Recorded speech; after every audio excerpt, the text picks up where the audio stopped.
There's a lot of discussion these days among students, among young people I know about foreign policy and the role of foreign policy. And I think, Ron Paul probably ignited a lot of this kind of discussion over the last year or so on college campuses about what should American foreign policy be.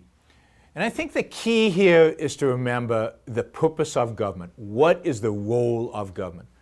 And the role of government is to protect the individual rights of Americans. It's to defend their rights. It's to protect Americans from coercion from other people, and in the case of foreign policy, from other countries or from people in other countries like terrorists. So the job of the American government is not to bring democracy to the world, to feed the hungry, to allow democracy to flourish in Egypt.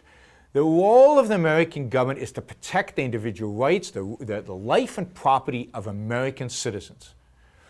And then that should guide the way we approach foreign policy, everything we look at foreign policy. So, John Kerry right now is in the Middle East and is meeting with leaders of Saudi Arabia and Egypt. And he just promised, for example, the Egyptians $250 million in addition to what they usually get, which is they get about $3 billion from the US, and they get a lot of military equipment.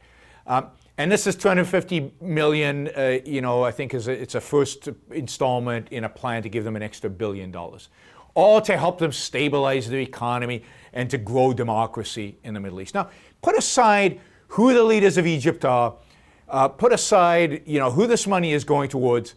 This is just inappropriate. It is wrong. It is not the job of the American government to go around bribing other countries to have better economic policies, as if our administration knew what better economic policies were, but put that aside. It's not the job of the American government to provide that kind of aid. So I would argue, objectivism I think argue that foreign aid generally should be zero, unless there is an explicit, clear, unequivocal reason why that aid is going to help directly to protect the individual rights of Americans. Okay? Now, if you add on top of that the nature of the Egyptian regime, which is ruled today by the Muslim Brotherhood, elected democratically. So this is what the Egyptian people have chosen for themselves. They've chosen to be ruled by the Muslim Brotherhood. And the fact that the Muslim Brotherhood is intensely anti-American, that they hate the West. And if you don't believe me, just read their stuff. Don't believe me. Read their stuff. Read their charter, which advocates for caliphate, an Islamic empire over the entire world ruled by Sharia law. That's the law where you stone women for adultery. You stone them to death. That's the kind of barbarism that we're talking about. This is a regime dedicated to the destruction of the state of Israel. Again, don't believe me. Go read their stuff. It's dedicated to the destruction of America long term. The Muslim Brotherhood is the fountainhead of all radical Islamic movements out there.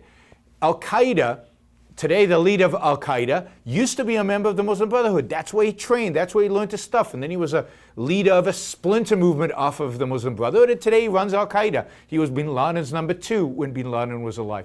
Bin Laden himself studied in a university in Saudi Arabia. His teachers were Egyptian Muslim Brotherhood who had escaped Muslim Brotherhood persecution by Nasser in the 60s. So he was inspired by the Muslim Brotherhood. This is the intellectual fountainhead.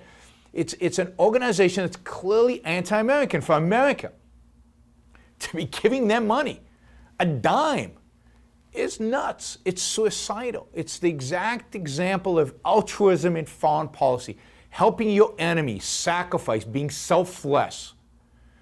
Or the belief that you could bribe people to love you, which has no precedent in history. There's no example in history where we have bribed people to actually love us and to serve our interest somehow. And again, the interest is protecting the lives of Americans. And here we're funding people dedicated to the destruction of the lives of Americans. Now, this is just one little example in a whole spectrum of foreign policy actions that this administration, the Bush administration, every administration for at least the last 50 years have taken that is clearly anti the interests of America. So we have no coherent, pro-American, pro-protecting the individual rights of American foreign policy today. Our foreign policy is sacrificial, it's selfless, it's self-destructive. And the hostility we're seeing in the Middle East is to a large extent a consequence of the self-destructive, weak foreign policy. Give you one other example just to clarify my point. Iran is building nuclear weapons. It has dedicated itself to using those nuclear weapons against the little and big Satan. The little Satan is Israel, the big Satan is the United States.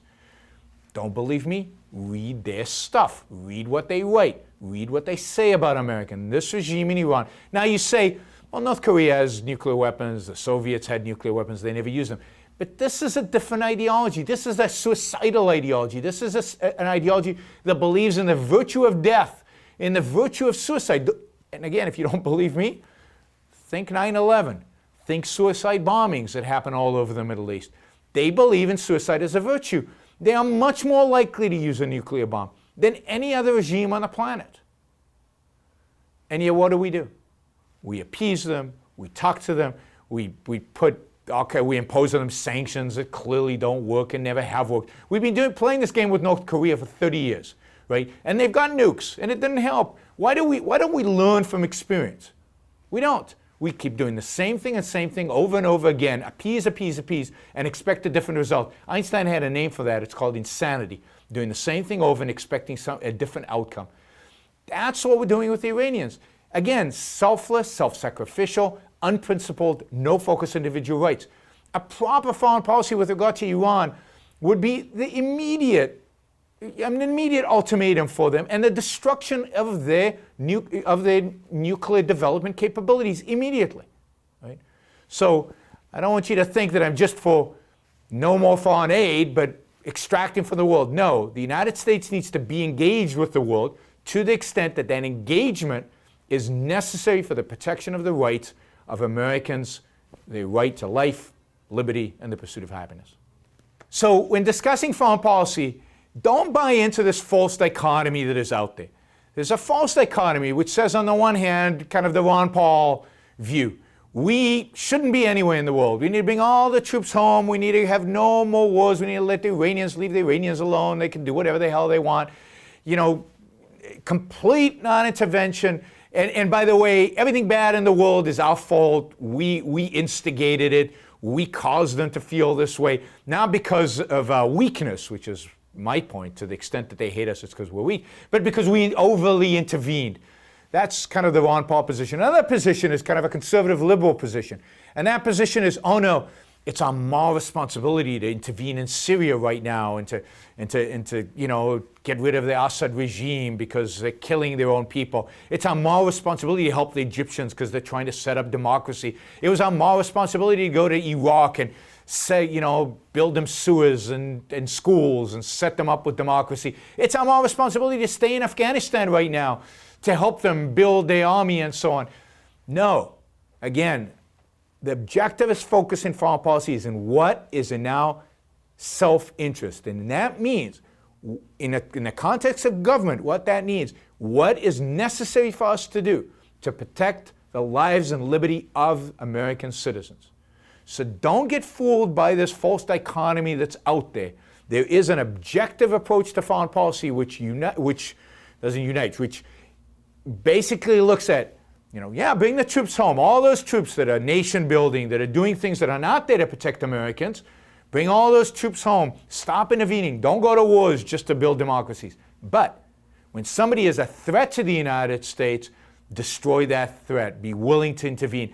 And if somebody is a friend to the United States, sell them arms. If somebody is an enemy of the United States, don't sell them arms. So have an objective approach. Differentiate between the good guys and the bad guys, who is in the right and who is in the wrong. And, support those that are protecting, that are helping protect Americans, and have a clear agenda in terms of a clear foreign policy agenda in terms of what is necessary for the protection of American lives.